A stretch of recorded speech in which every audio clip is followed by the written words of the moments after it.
everybody, Mav here. Today we're going to be going over the 0.12.7 preliminary patch notes for Escape from Tarkov. Also, please consider subscribing to the channel to keep up with news and guides for Escape from Tarkov. I also stream over on Twitch from Sunday through Wednesday at 10 p.m. Central Time as well. Now, let's get into the patch notes.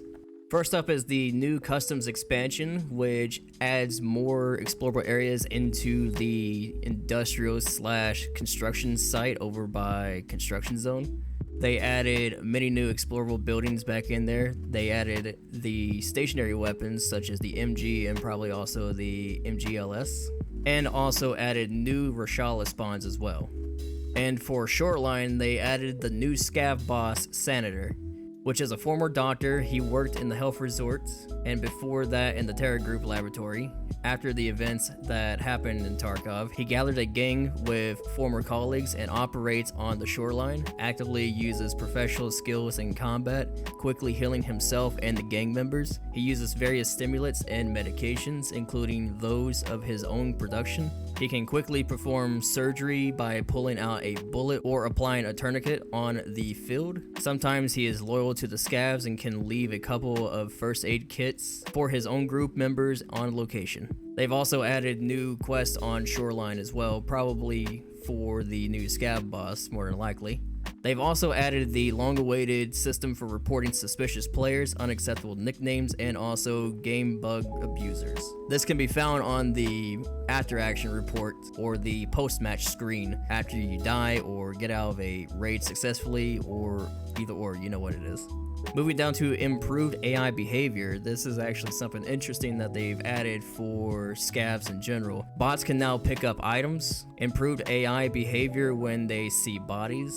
Bots now pick up a secondary firearm from bodies. So now if you do see a scav with a second weapon on his back, more than likely it's not going to be a player scav, but a normal scav. AI now can greet each other or other player scavs, showing their peaceful intentions instead of probably flipping you off like they normally do when you walk up to them as a player scav. Scavs will perform a mag check when in peaceful mode. Bots can check someone for friend or foe by aiming at him for some time if they're not sure for one's intentions. Scavs will sprint while patrolling if they consider the spot being dangerous. Scavs will be able to storm the player as a group if he's holding position and attacking them. Scavs will try to avoid dangerous places now as well. A couple new weapons have been added into the game, as well as new ammo. First up, we're going to be going over the new guns, or the new weapons in general. The first up is the FN-GL40 grenade launcher, which the FN-GL40 is actually a grenade launcher system that was built for the FN SCAR weapon system, for both the SCAR H and also the SCAR L. It's an attachable grenade launcher for both weapon systems, but there is also a standalone system for the grenade launcher as well, which is what's going to be featured in Escape from Tarkov. Possibly later in the future, this might be a weapon system that is attachable onto the SCAR L and also the SCAR H when they do include the SCAR family weapons. As well, they also added the Mossberg 590A1 shotgun. So this is going to be an interesting one because it's going to be a new pump action shotgun aside from the MP133 shotgun and also the Remington 870. Hopefully this weapon will perform a lot better than the Remington 870 with better accuracy and also fire rate. Now moving down to ammo, we have a new AP round for the .366. So for those that have always thrown away the Vepr 209 or any other .366 weapon in general, maybe this might actually give you a little bit of a fighting chance and consideration of using the guns from now on. They also added the 45 caliber ACP Hydra Shock round, two new 9mm rounds, 9x19mm to be exact, the Quake Maker, and also the 7N31. And also two more 45 caliber ACP rounds, the Laser Match FMJ and also the ACP AP round. They have also added a new 308 ammunition type, the M993, and also 6 ammunition types for the new grenade launcher that has been included into the game now. The M381 HE round, the M386 HE, the M406 HE, the M433 HE DP, and also the M441 HE, and also the M576 buckshot. Now what's interesting is the two separate ammo types, the M433 HEDP and also the M576 buckshot. For the M433, what it stands for the HEDP is dual purpose. It has a copper filament on the inside similar to a shape charge that you can find on an RPG or other anti-tank heat weapons that you can find around most militaries. So I do not know if this specific round is going to be made for some sort of armor piercing or building penetration in order to take out targets that are on the other side of cover or inside buildings or of the such whatsoever. New stimulants have been added into the game as well for this patch. Most of these more than likely are going to be only found on Senator whenever you do kill him. The first one up is the 3-B-TG.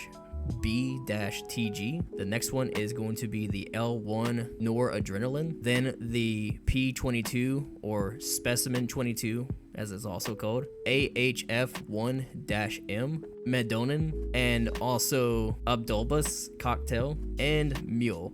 So the last one, Mule, I'm assuming might have something to do with your carry weight potentially, or some sort of strength booster.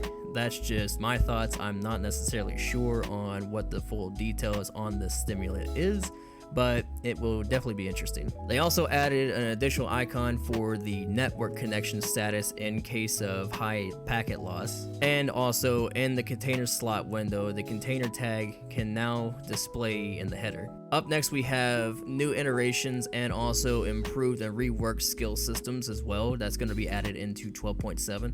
The first new skill is the surgery skill, and it reduces the HP penalty for surgery and also improves surgery speed. And by the way, this is going to be for when you use the CMS kit or the Serv 12 kit. The elite versions of this skill is no HP penalty for the restored body part and also maximum increase in the speed of surgery. Up next is the new skill Aim Drills. Increases the speed of your aim and also decreases the volume of aiming. The first elite status for increased aiming, I'm assuming, is no handshaking at any stamina value for the first 2 seconds after aiming.